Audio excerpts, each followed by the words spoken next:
Bom, pessoal, voltando aqui ao nosso curso, segunda aula, terceiro módulo. Então, só relembrando a última aula, nós vimos o processo de produção do ferro, né? E os tipos de aços que são produzidos, como são produzidos.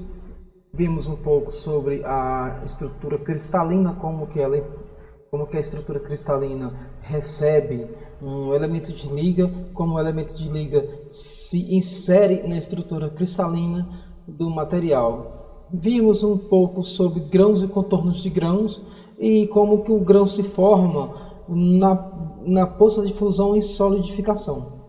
Ok? Agora, nessa aula, nós vamos estudar um pouco sobre a influência dos elementos de liga no metal, né, no metal puro, no metal ligado.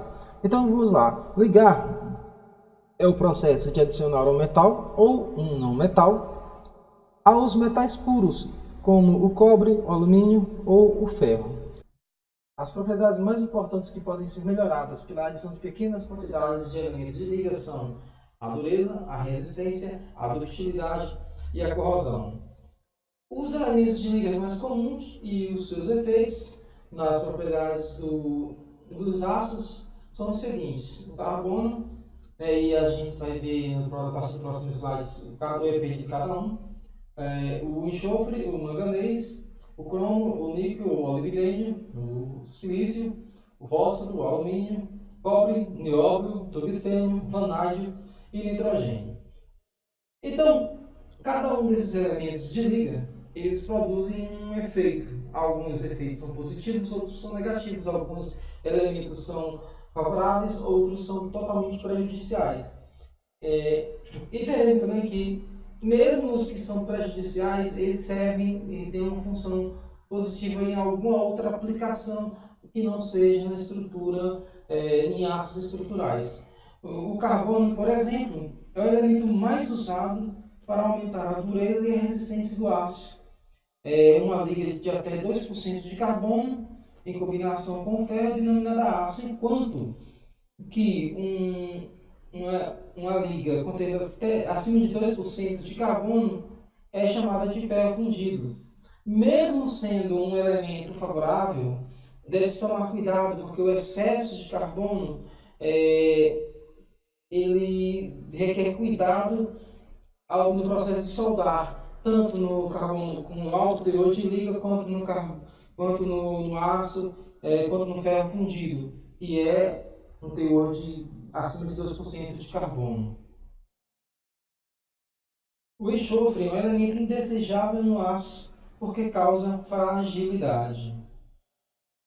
A fragilidade, nesse caso, não quer dizer que o aço seja fraco, né? Ele é um aço que a fragilidade nesse termo, né, nesse contexto, significa que o aço ele falha sem aviso prévio, ou seja, sem mostrar uma deformação. Ele é o contrário da ductilidade. A ductilidade é o quê? Ele deforma o aço estrutural, ele vai deformar bastante antes de falhar. O aço frágil não, no caso da fragilidade, ele não tem essa deformação. Essa deformação ela serve de avisar: olha, tô me quebrando, não estou dando conta dessa carga. Então, ele não avisa essa questão. Essa questão de aviso prévio não acontece no caso de materiais frágeis, né? Porém, para os aços a ser usinados, é acrescentado para auxiliar na quebra dos cavacos. Então, quando você pega uma peça, um tarugo de aço e vai fazer uma peça com ele, seja um eixo, seja qualquer um parafuso, qualquer peça que seja, então o processo de usinar gera o cavaco. O cavaco, se ele não quebrar, ele vai se formar uma tira que vai se enroscar na máquina que vai prejudicar o processo de usinagem. O enxofre é colocado nesse tipo de aço para quebrar, auxiliar na quebra do cavaco antes que ele se torne uma tira muito grande. O enxofre ele é um elemento que prejudica o processo de soldagem. Porém, se você vai soldar vai utilizar uma peça que precisa de solda, você não vai escolher um material que tenha um teor de enxofre elevado. Você vai escolher um elemento que tenha um teor de enxofre bem baixo, o mais baixo possível. e de forma que não prejudique o processo de soldagem. O manganês é utilizado como agente desoxidante e dessulfurante. Combina-se facilmente com o oxigênio e o enxofre, fazendo sua remoção do lingote. O manganês aumenta a resistência à tração e a temperabilidade do aço.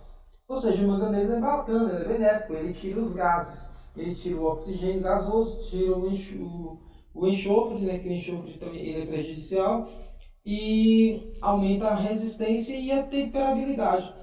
Temperabilidade, nós veremos daqui um pouco o que significa isso, o que é temperabilidade e o que é têmpera. Né? Aí nessa aula nós veremos sobre isso. O cromo combina-se com o carbono, aumentando a dureza do aço, aumenta a resistência à corrosão e é o principal elemento dos aços inoxidáveis. O níquel melhora a ductilidade e tenacidade, melhora a resistência ao impacto a baixas temperaturas, usado nos consumíveis para soldar ferro fundido, combina-se com o cromo para formar os ácidos inoxidáveis austeníticos. Então vemos aqui que o níquel ele só tem vantagens, né? Aumenta ductilidade e tenacidade, ou seja, ele aumenta a capacidade que esse aço tem de deformar antes de romper, antes de quebrar. Mas qual é a vantagem de um material deformar bastante antes de romper? É a capacidade, a oportunidade que se dá de você ir lá e não deixar que ele quebre, que ele rompa, não deixar que ele falhe. Então você coloca um reforço, ou você substitui a peça, você escora a laje, por exemplo, e substitui a peça, certo? Então existem coisas que você pode fazer para melhorar, para evitar a catástrofe, né, que é a peça quebrando, rompendo. Né? Outra vantagem do níquel também, né, combina-se com o cromo, formando os ácidos austeníticos. Nós vamos ver que tem um outro elemento que substitui o níquel e deixa a produção do aço inoxidável mais barata. O molibdênio aumenta a profundidade de têmpera. Combina-se com o cromo para aumentar a resistência do aço a altas temperaturas. Assim, ele forma um grupo de ácido chamado cromo-molibdênio. Então, a primeira das características que ele modifica, né, que é aumentar a profundidade de têmpera. E aí nós vamos ver o que é isso, profundidade de têmpera. Vamos entender. Quando se faz uma têmpera numa peça, o objetivo da têmpera é deixar uma camada superficial na peça mais dura. Essa camada, como nós veremos, é provocada pela martensita. A martensita forma-se no processo de resfriamento mais rápido. Então, essa camada superficial é mais resistente. Resistente a quê? Ao impacto, impacto não, perdão, a abrasão, ao contato de outra peça, um contato constante, uma abrasão, algo que provoque abrasão na peça. Então ela tem uma resistência superficial bem mais elevada. Quanto maior for a profundidade de têmpera, ou seja, quanto maior for a espessura dessa camada de proteção, essa camada endurecida, maior vai ser a resistência dessa peça. Mais tempo essa peça vai durar, porque a camada de martensita formada é muito maior, ela aguenta mais o trabalho constante. Então, quanto maior a profundidade de têmpera, maior a espessura da película de proteção, da película endurecida, e mais resistente será a peça. O silício, sua principal função é como agente desoxidante. Aumenta a resistência dos aços, mas em quantidades excessivas reduz a ductilidade. Ou seja, dá para ver aqui que ele é bom, né? Ele aumenta a resistência do aço, ele é desoxidante, mas se exagerar na quantidade, ele perde ductilidade. Então, novamente, voltando aqui, como engenheiros projetistas, nós temos a necessidade de conhecer cada material, a composição química de cada material. E através da composição química de cada material, nós sabemos quando, onde e como usar esse material. Então, dá para ver a partir daqui a importância de conhecer essa influência desses elementos de ligas em cada material. Então, Sabendo a função de cada um, sabendo os prejuízos e benefícios que cada um terá no aço, nós podemos usar, por exemplo, um aço que vai estar num meio, um ambiente agressivo e que vai sofrer corrosão. Então eu sei qual o tipo de aço, um aço que tem determinado elemento de liga que vai proteger contra a corrosão. Ah, mas ele vai estar submetido à corrosão e vai estar submetido a uma grande carga. Então vamos trabalhar para poder atender as duas necessidades ao mesmo tempo com um elemento só. Ok? O fósforo. O fósforo é um elemento nocivo. Ele reduz a ductilidade e a tenacidade. Em alguns casos, ele é adicionado em pequenas, mínimas quantidades para aumentar a resistência do aço. Todo o elemento que aumenta a resistência do aço, ele dá um prejuízo na tenacidade. Ele provoca um prejuízo na tenacidade. Quanto maior a quantidade, maior esse prejuízo.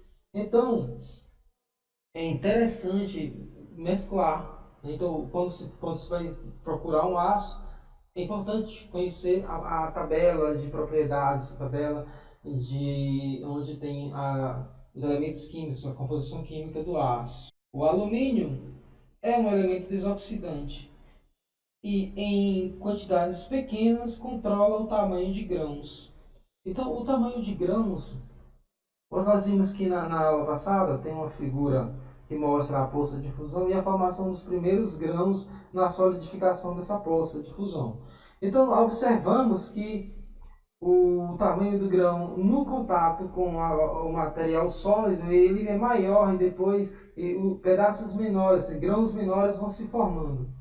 O alumínio ele tem a propriedade de controlar o tamanho desses grãos. Nós veremos que existe uma outra técnicas para manter o tamanho de grão pequeno, para controlar a formação de martensita. Isso aí logo em breve nós veremos. O cobre ele é utilizado para aumentar a resistência à corrosão. Além do cromo, o cobre também ajuda a proteção da corrosão. Qual o problema do cobre? O problema do cobre é que ele prejudica o processo de soldagem. A soldagem ela fica prejudicada. Então, se você vai usar um material que tem alto teor de cobre, o recomendado é que você não use solda, use parafuso. Que aí você não terá esse problema de soldagem e terá a sua necessidade de corrosão atendida. O nióbio é utilizado em aços inoxidáveis austeníticos para estabilizar carbonetos. Possui alta quantidade, ele possui uma alta afinidade pelo carbono, deixando o cromo livre para a proteção contra a corrosão. Então, o nióbio faz o quê? Ele controla a reação do carbono com o cromo. E dessa forma evita que o carbono tire a função principal do cromo, que é proteger contra a corrosão. O tungstênio aumenta a resistência a altas temperaturas.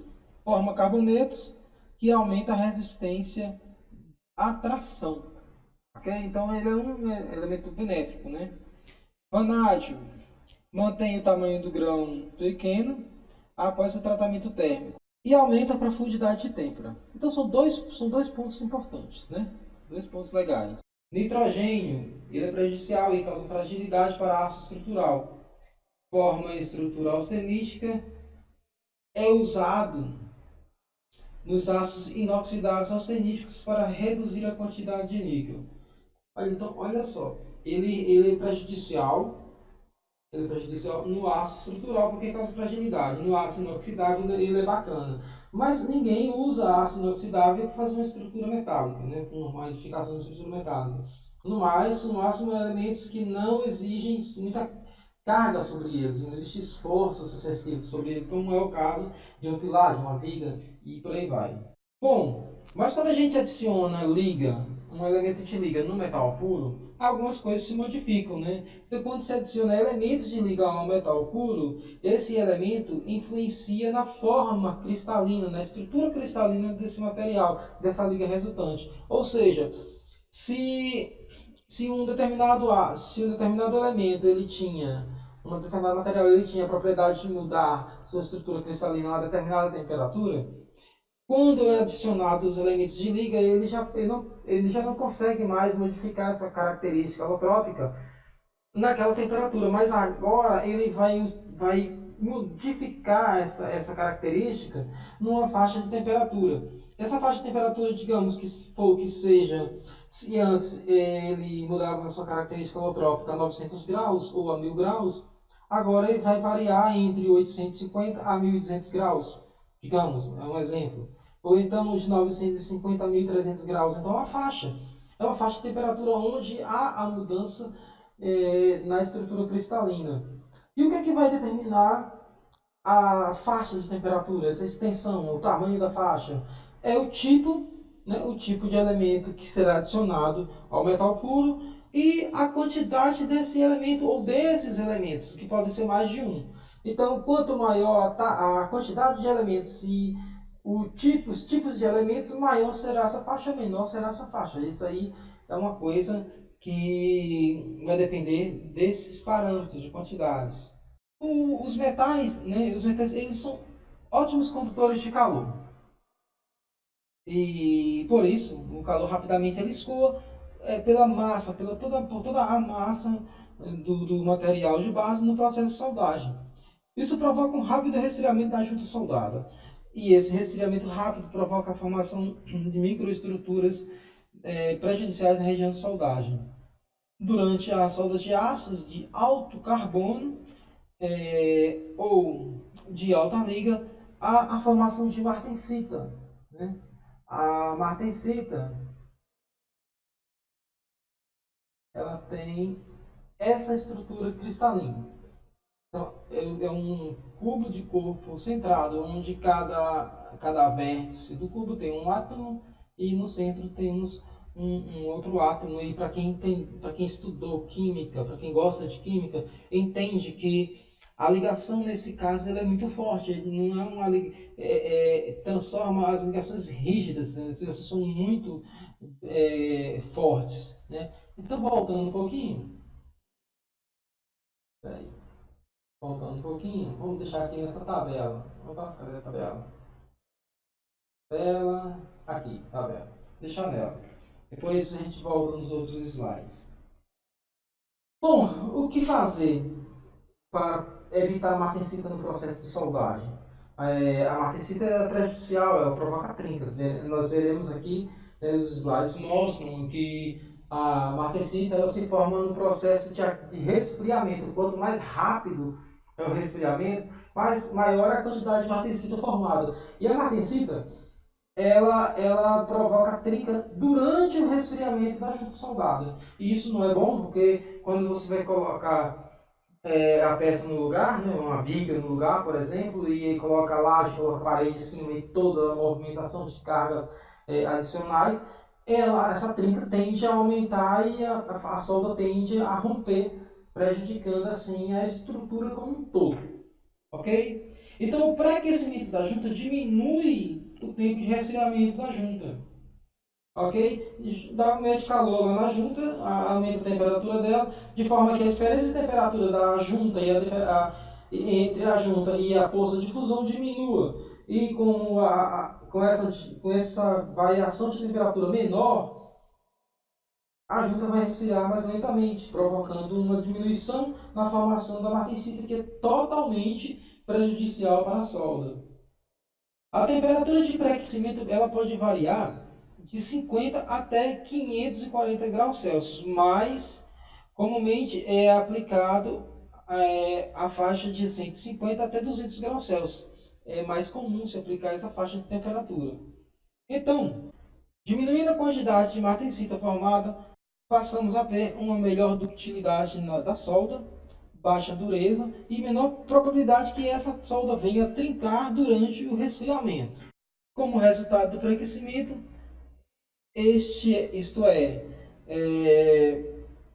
com um resfriamento mais lento da região de soldagem, temos um menor risco de trinca por hidrogênio, temos menor extensões de contração, a dureza, menor dureza na zona termicamente afetada. E essa zona termicamente afetada, ela é o seguinte, toda uma região em volta da solda, em volta do cordão de solda, onde há uma mudança na estrutura cristalina. Então, toda a zona termicamente afetada, ela sofre uma alteração na estrutura cristalina. E o processo de pré-aquecimento, ele produz uma menor dureza nessa zona, ok? Então, fica aí. Se esses tratamentos térmicos devem ou não ser aplicados, vai depender do teor de carbono e do teor de elementos de liga do metal de base. Então, é por isso que eu deixei essa tabelinha aqui para nós vermos. Né?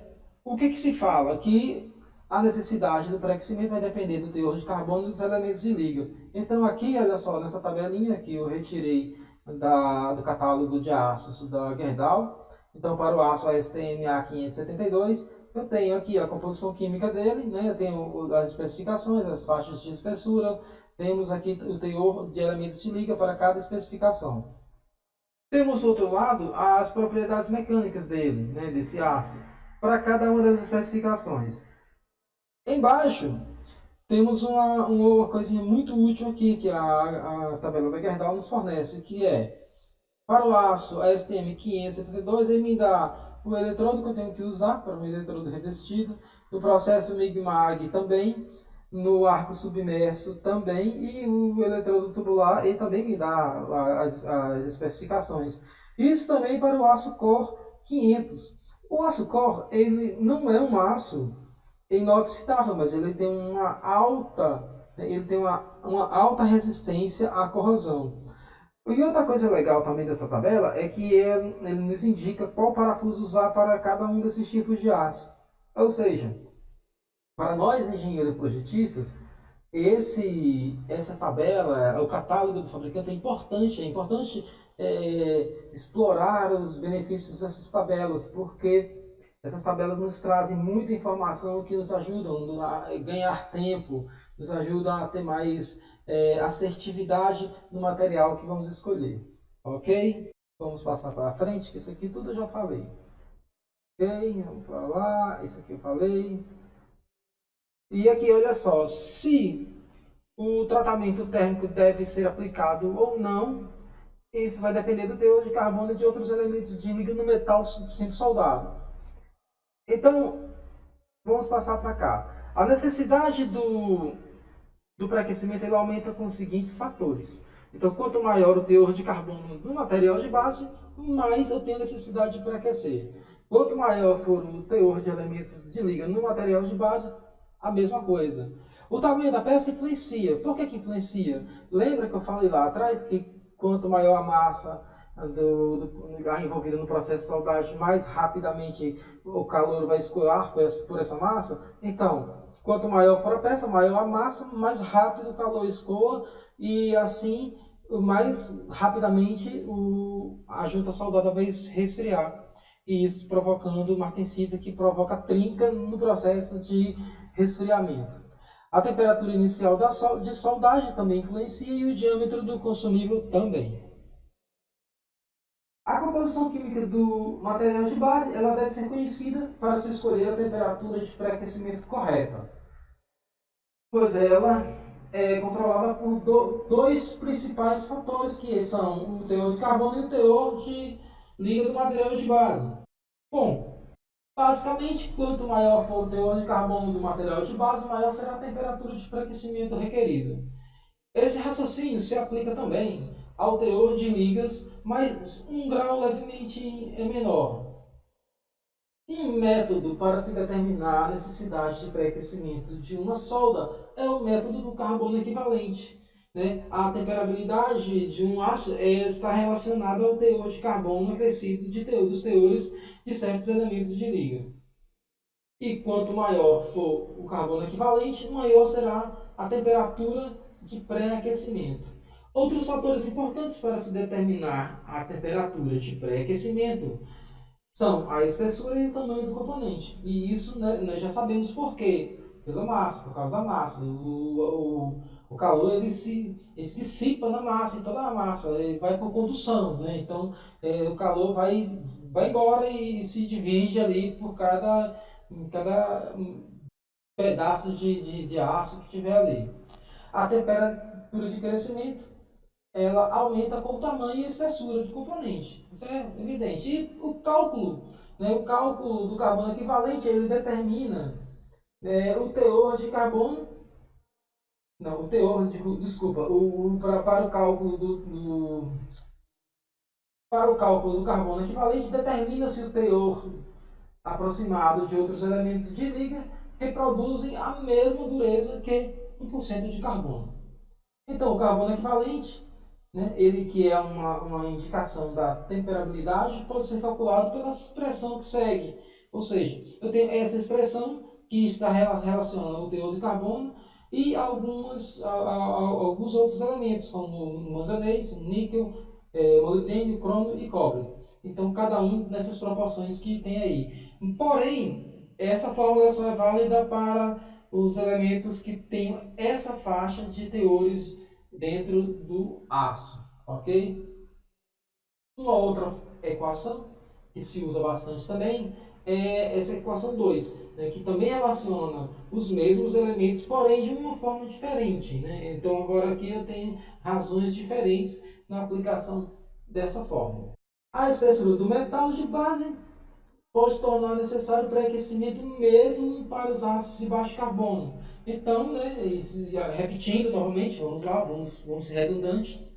Né, quanto maior a espessura da peça, maior a massa, mais rápido, maior a taxa de escoamento do calor pelo material. E assim diminuindo a temperatura de resfriamento.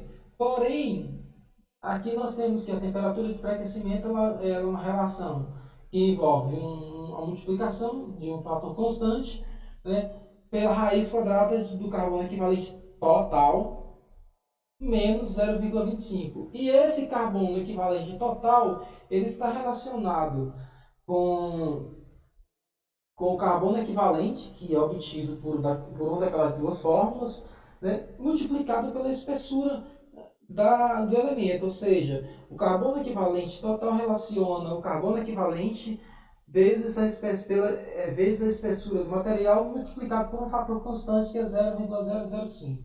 Essa tabela ela relaciona o teor, né, o carbono equivalente, com a temperatura de pré-aquecimento. Então, nós vemos aí na primeira linha que um carbono equivalente menor que 0,30%, o aquecimento é opcional.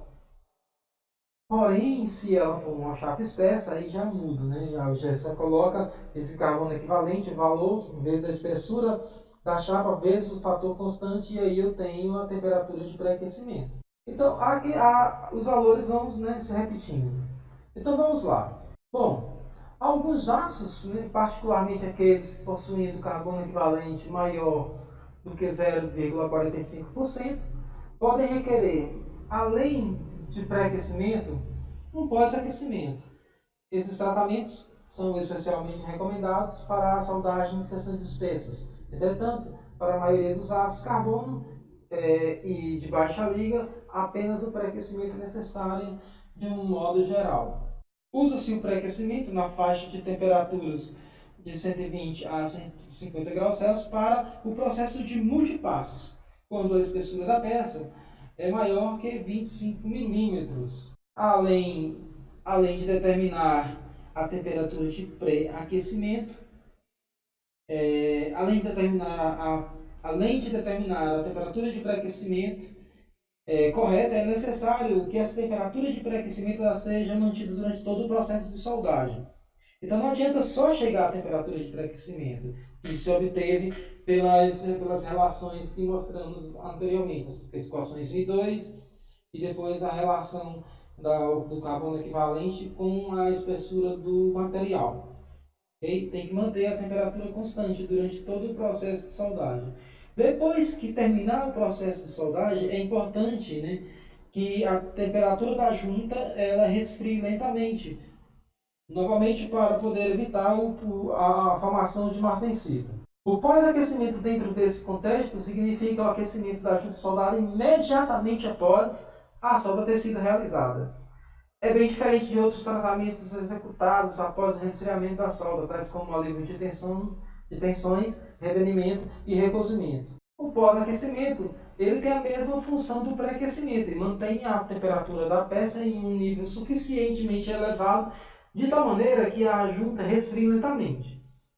Assim como no pré-aquecimento, o resultado é uma ductilidade maior na região de soldagem. O pós-aquecimento raramente ele é usado sozinho, ele é usado em um conjugado, pré-aquecimento e pós-aquecimento. O pós-aquecimento ele é mais frequentemente empregado em aços altamente temperáveis, mas algumas vezes é utilizado em aços menos temperáveis se for difícil a aplicação de um pré-aquecimento, devido à dimensão das peças sendo soldadas. Então, nós vimos aqui o seguinte, eu falei várias vezes de pós-aquecimento, pré-aquecimento, espessura da peça, as dificuldades. Isso não foi, isso foi de propósito, né? Foi de propósito para poder mostrar a importância que tem o processo de pré-aquecer a peça, ou então de pré-aquecer e pós-aquecer. Porque é muito importante, é muito prejudicial a formação de martensita na solda. A martensita, ela é benéfica no processo de endurecimento de uma camada superficial de uma peça, porque essa peça ela vai estar em contato com outra peça. Digamos, uma engrenagem, eu tenho um conjunto, um par de engrenagem, e ela está em contato constante uma com a outra. Então é interessante que a superfície dos dentes elas tenham uma resistência maior ao contato. Então, a superfície dos dentes, né, a superfície de uma engrenagem, ela passa por um tratamento térmico para endurecer aquela região, toda a superfície.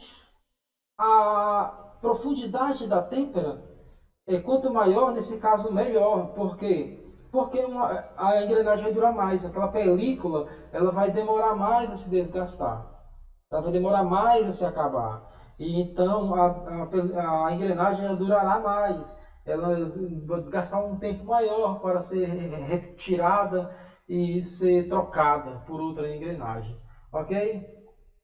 Vê aí a importância sendo do pré-aquecimento, do pós-aquecimento, a importância desses tratamentos.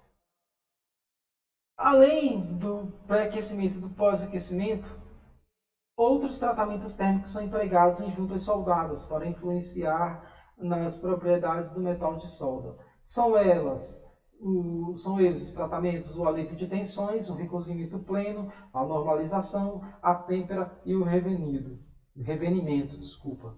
Bom, esses tratamentos eles são similares em dois pontos de vista. O primeiro, usualmente requerem temperaturas mais altas do que o pré-aquecimento e o pós-aquecimento.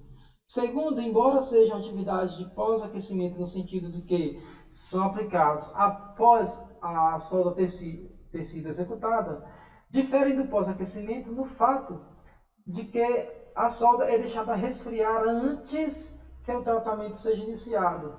São largamente utilizados em soldas de aço carbono, bem como de aços de baixa, média e alta liga.